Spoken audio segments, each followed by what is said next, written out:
वहीं छत्तीसगढ़ में पहले चरण का चुनाव संपन्न हो गया है। इसी कड़ी में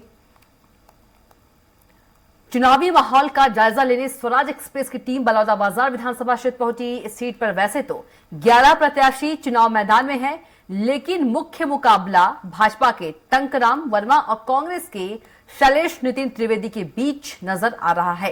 कांग्रेस ने इस बार पाठ्य पुस्तक निगम के अध्यक्ष शैलेश नितिन त्रिवेदी को चुनाव मैदान में उतारा है। वे लगातार क्षेत्र के गांवों में जाकर जनसंपर्क कर रहे हैं। इस दौरान स्वराज एक्सप्रेस संवाददाता दिलीप साहू ने शैलेश नितिन त्रिवेदी से खास बातचीत की है। छत्तीसगढ़ में विधानसभा चुनाव को लेकर जोर शोर से प्रचार प्रसार चल रहा है। सभी दलों के राजनीतिक दलों के प्रत्याशी अपने अपने गांव में क्षेत्रों में घूम रहे हैं। इसी कड़ी में आज हम पहुंचे हैं बलौदाबाजार विधानसभा क्षेत्र। बलौदाबाजार विधानसभा क्षेत्र में भी सभी दलों के जो राष्ट्रीय दलों के प्रत्याशी है, जितने प्रत्याशी सब गांव में जा रहे हैं, लोगों के बीच जा रहे हैं, लोगों से मिल रहे हैं। और इसी कड़ी में आज हमारे साथ है कांग्रेस के प्रत्याशी शैलेश नितिन त्रिवेदी जी। ये भी लगातार सतत संपर्क कर रहे हैं, विभिन्न गाँवों का दौरा कर रहे हैं। तो हम इनसे सीधे चर्चा करेंगे, जानेंगे अब किन किन मुद्दों के आधार पर लोगों के बीच जाएंगे। कांग्रेस सरकार के द्वारा 5 साल में जो काम किए गए और आगामी 5 साल के लिए जो घोषणा पत्र लाया गया है, वो हमारा सबसे बड़ा मुद्दा है। इस क्षेत्र में मैं लोगों के सतत संपर्क में रहा हूं।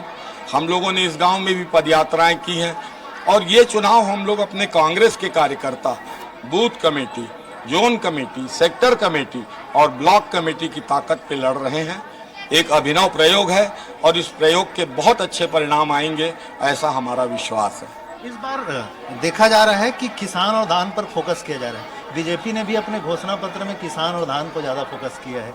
तो क्या लगता है कि बीजेपी और कांग्रेस की जो दोनों की घोषणा पत्र है, तो जनता कांग्रेस पर क्यों ज़्यादा भरोसा करती है? भाजपा को कोई भरोसा नहीं करता। पहले कहा था इन्होंने 2100 देंगे, 2100 नहीं दिया, अब 3100 देंगे कह रहे हैं। कौन भरोसा करेगा उन पर? उस समय तो किसी को नहीं मिला। कहा था 5 साल तक देंगे बोनस 300 रुपया। चुनाव के साल बोनस देते थे, चुनाव के साल देते रहीन बोनस और बाकी साल किसान ले पूछत रहीन तय कोनस। कौन पतिया ही भारतीय जनता पार्टी?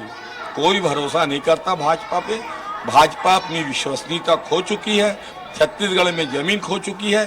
कांग्रेस की सरकार बनेगी, कांग्रेस के प्रत्याशी जीतेंगे। हमारे कार्यकर्ता, कांग्रेस के कार्यकर्ता पूरी दमदारी से, पूरी ताकत से लगे हुए हैं पार्टी के लिए।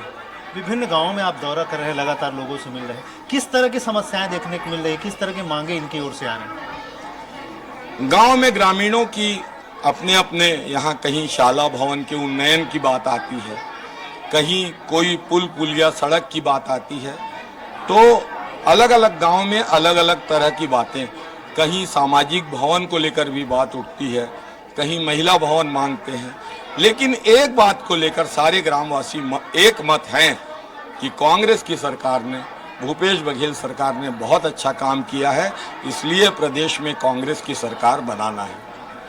अगर जनता का आशीर्वाद आपको मिलता है, इस क्षेत्र से आप जीतते हैं, तो आपकी प्राथमिकता क्या क्या रहेगी? मेरी प्राथमिकता क्षेत्रवासियों की सेवा रहेगी, उनकी समस्याओं का समाधान होगा और कांग्रेस के नीति निर्देशों, संकल्पों के अनुसार काम करके मैं क्षेत्र की सेवा करना चाहता हूँ। बिल्कुल। तो ये थे शैलेश नितिन त्रिवेदी जी। इनका कहना है कि अगर क्षेत्र की जनता आशीर्वाद देती है तो कांग्रेस की नीति के रूप और सरकार की विभिन्न योजनाओं को लोगों तक पहुंचाएंगे और स्थानीय मुद्दों के आधार पर यहाँ का विकास करेंगे। अब देखना होगा आने वाले समय में लोग, जनता इन पर कितना भरोसा करते हैं, लेकिन ये लगातार सतत इनका जो प्रयास है, प्रचार प्रसार है, वो जारी है। कैमरा पर्सन भूपेंद्र के साथ स्वराज एक्सप्रेस के लिए बलौदाबाजार विधानसभा क्षेत्र से दिलीप साहू।